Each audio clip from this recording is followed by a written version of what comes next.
ଏହି ଭିडिଓଟି ହେଉଛି ମାଣବସା ଗୁରୁବାର ଦିନର ଭିଡ଼ିଓ। ମୁଁ ଏଠି ବେଗି ଭୋରୁ ଉଠିକି ଘର ଝାଡ଼ୁ ହେରିକା କରିଦେଇଥିଲି ଆଉ ଗାଧାପାଧା କରିକି ଏଇ ଶାଢ଼ୀଟା ପିନ୍ଧିଛି, ଯେଉଁଟାକି ପିନ୍ଧିବା ପାଇଁ ମୋର ଭାରି ଇଚ୍ଛା ଥିଲା। ପାଖାପାଖି 2 ବର୍ଷ ହେବ, ମାନେ ଧଳା ସହିତ ନାଲି ଶାଢ଼ୀ। ଫାଇନାଲି 2 ବର୍ଷ ପରେ ମୋର ଇଚ୍ଛାଟା ପୁରା ହେଲା, ସେଥିପାଇଁ ମୁଁ ଭାରି ଖୁସି ଅଛି। ତାପରେ ସାନ ବୋଉ ମା ଲକ୍ଷ୍ମୀଙ୍କୁ ଆଣିକି ଖଟୁଲି ଉପରେ ବସେଇଥିଲେ। ଏବେ ଆମର ଗୁରୁବାର ଓଷା ଷ୍ଟାର୍ଟ ହେଲା। ଆପଣମାନେ ତ ଜାଣିଥିବେ ମାଙ୍କର 10 ମଣ୍ଡା ଭାରି ପ୍ରିୟ, ସେଥିପାଇଁ ଏଠି ମୋ ଯାଆ ନଡ଼ିଆ ବାଡ଼େଇ ଦେଲା ଆଉ ଏଠି ମୁଁ ଭଲକି ନଡ଼ିଆ କୋରିନେଲି। ପାଖାପାଖି 5ଟା 6ଟା ନଡ଼ିଆ କୋରା ହେଇସାରିଲା ପରେ ଏଠି ଆସିଲି ମୁଁ ପୁର ବନେଇବା ପାଇଁକା, ଆଉ ସେଠି ଆଣ ଜନ୍ତୁଣି ସାନ ବୋଉ ବନେଇ ଦେଉଛନ୍ତି। ଏଠି ପୁର ପାଇଁକା ମୁଁ ଗୁଜୁରାତି ଆଉ ଗୋଲମରିଚକୁ ଭଲକି କୁଟିକିନା ପୁରରେ ପକେଇଦେଲି, କାହିଁକିନା ଭଲ ବାସ୍ନା ଆସିବ, ଖାଇବାକୁ ମଧ୍ୟ ଭଲ ଲାଗିବ।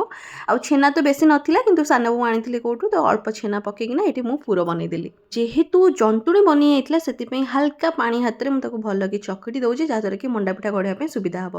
ଆଉ ଏଠି ମୁଁ ଟିକେ କାମରେ ଯାଇଥିଲି, ତ ସେଥିପାଇଁ ମୋ ସାନ ଯାଆ ମୋର ଆସିକି ହେଲ୍ପ କରୁଥିଲା। ସେ କିଛିଟା ମଣ୍ଡା ପିଠା ବନେଇଥିଲା, ବାକି ମଣ୍ଡା ପିଠା ମୁଁ ବନେଇ ଦେଇଥିଲି। ଆଉ ତାପରେ ଆମେ ଶାଶୁ ବୋହୂ ମିଶିକି ଲକ୍ଷ୍ମୀ ପୁରାଣ ପଢ଼ିଥିଲୁ।